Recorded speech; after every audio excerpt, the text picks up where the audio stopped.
Assalamualaikum warahmatullahi wabarakatuh.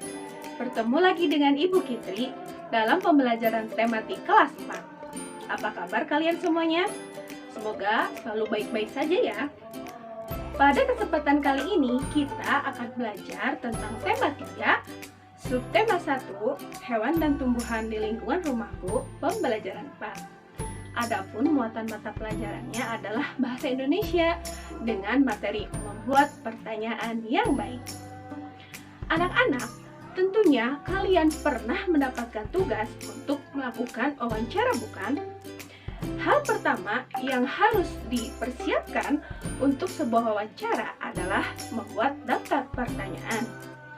Nah, untuk membuat suatu pertanyaan yang baik, itu tidak boleh asal-asalan ya. Ada beberapa kriteria yang harus dipenuhi agar pertanyaannya menjadi pertanyaan yang baik dan terarah. Apa sajakah kriteria itu? Mari kita simak penjelasan berikut. Ada 7 kriteria untuk membuat suatu pertanyaan yang baik. Yang pertama adalah pertanyaan harus sesuai topik. Kriteria yang kedua, jawabannya bukan iya atau tidak. Kriteria yang ketiga, harus menggali lebih banyak informasi. Kriteria yang keempat, harus diawali dengan kata tanya apa, di mana, kapan, bagaimana, dan siapa. Kemudian, yang selanjutnya adalah pertanyaannya harus fokus dan tepat sasaran ya.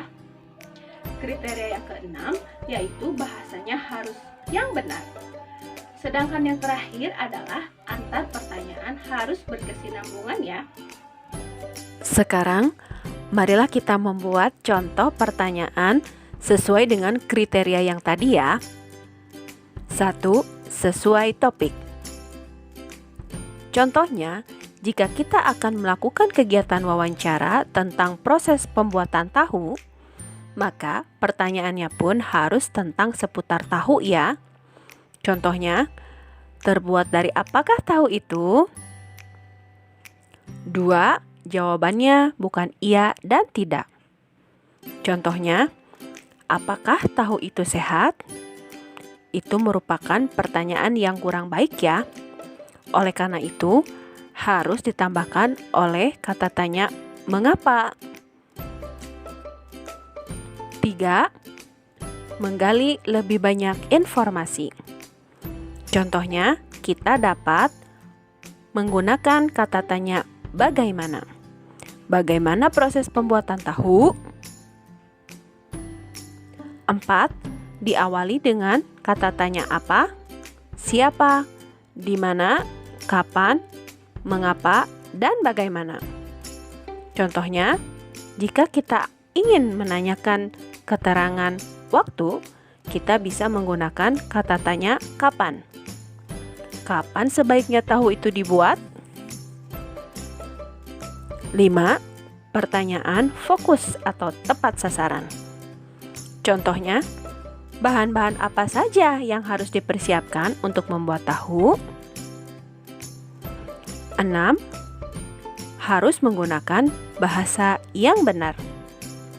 Contohnya, di manakah tahu biasanya dijual? Pertanyaan yang baik harus menggunakan bahasa Indonesia yang baik dan benar. Dan yang terakhir, antar pertanyaan harus berkesinambungan. Contohnya, apa manfaat tahu bagi kesehatan kita? Nah, itulah contoh-contoh pertanyaan yang sesuai dengan kriteria yang telah dijelaskan. Nah, bagaimana? Mudah bukan? Mudah-mudahan dimudahkan ya. Baiklah, semoga pembelajaran hari ini bermanfaat. Sampai ketemu lagi pada pembelajaran berikutnya. Terima kasih.